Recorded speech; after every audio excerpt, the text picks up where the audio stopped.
156. Let's continue on. It is no use, he said. We must spend the Sabbath in prayer that God will grant us patience.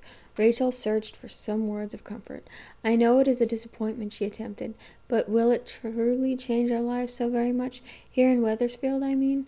We will still all be together in this house, and surely we will not lose our rights as citizens of England. Her husband brusquely waved away her comfort.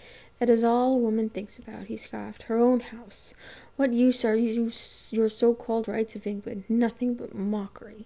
Everything we have built here in Connecticut will be wiped out. Our council, our courts will be mere shadows with no real power in them. Oh, we will endure it, of course. What else can we do? If only we could somehow hold back the charter itself. This man has no right to take it from us. Not till later, when she and Judith undressed, shivering, in the chilly upstairs chamber, did Kit dare to venture a comment. They don't seem to realize, she whispered, how powerful a royal fleet is. When the royalists were trying to hold the bridge down Barbados, Parliament sent a troop ship and subdued them in no time. Oh, I don't think there'll be any fighting, said Judith confidently. It's just the men like father don't like to be dictated to. But Dr. Bulkley says that charter was never intended to be as free as they have made it. He thinks the men of Connecticut have taken advantage of the king's generosity. So I suppose John thinks so too, Kit couldn't resist adding. Once Judith would have flared, but her new happiness was hard to shake. Poor John, she laughed now. He's so mixed up between Dr. Bulkley and father. Honestly, Kit, I agree with mother. I don't believe it will change our lives much. Men make an awful fuss about such things. I just wish it hadn't happened for 4 days before Thanksgiving. It's going to spoil the holiday to everyone so gloomy. I'd be curious to see this Governor Andros, said Kit. You remember Dr. Bulkley told us he used to be a captain of the dragoons in Barbados. Maybe we can see him, said Judith, blowing out the candle and hopping into bed. If he comes up from New London, he'll have to cross the river at Smith's Ferry. I'm going to get a peek at him, no matter what father says. You don't often get a chance to see all the soldiers in uniform. For a good many, Wethersfield citizens' curiosity got the better of loyalty on the next afternoon.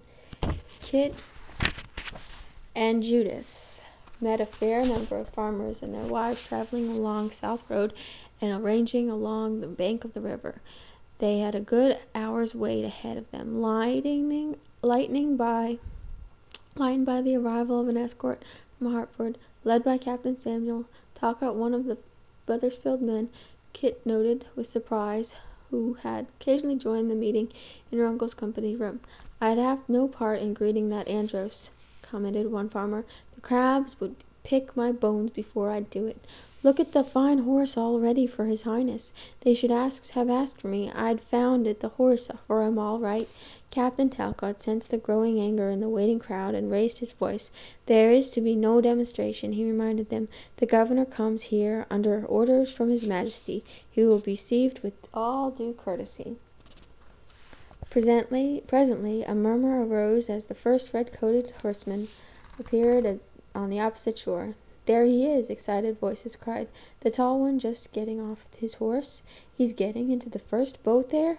The ferryboats crossed the wide river without mishap, and the party from Boston stepped out onto the shore at Wethersfield. More than 70 men there were, with 2 trumpeters and a band of grenadiers. Kit thrilled at the sight of the familiar red coats. How tall and handsome and trim they looked, beside the homespun blue-coated soldiers. And Andros, he was a true cavalier, with his fine embroidered coat, his commanding air, and the wealth of dark curls that flowed over his velvet collar. How elegantly he sat the saddle of his borrowed horse. Why, he was a gentleman, an officer of the king's dragoons, a knight. Who were these common, resentful farmers to dispute his royal right? He made their defiance seem childless. Governor Andros had no cause to complain of his reception at Wethersfield. The people kept a respectful silence. The Hartford escort saluted and showed a praiseworthy discipline.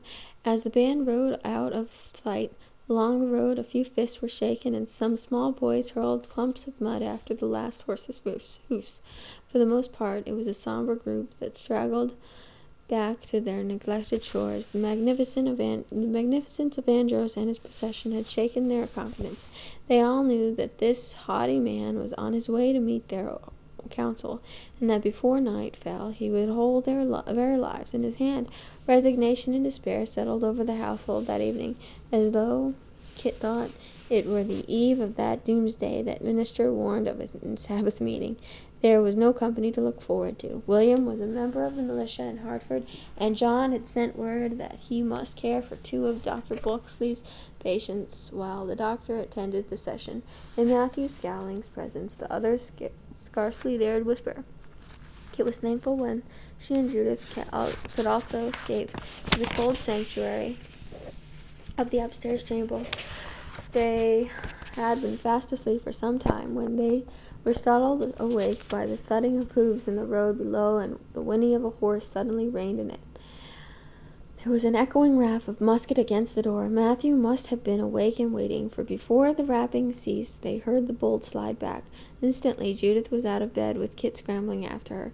Snatching heavy cloaks to pull over their nightclothes, the girls flung open the chamber doors. From the opposite room came Rachel, still fully dressed. The 3 women crowded together on the narrow stairs. To Kit's astonishment, the man who had stepped through the door into the light of Matthew's candle was William. "It's safe, sir," he burst out before the door was shut. "The charter's safe, where he can never lay a hand on it." "Thank God!" exclaimed Matthew reverently. "You were at the meeting, William?" "Yes, sir, since 4 o'clock. Sir Edmund got a stomach full of talking this day. The speeches of welcome lasted near to 3 hours before he could get in a word of business. And the charter? It was there all the time in the middle of the table in plain sight. Sir Edmund made a long speech about how much better off we were all going to be. It got dark and finally he asked for lights."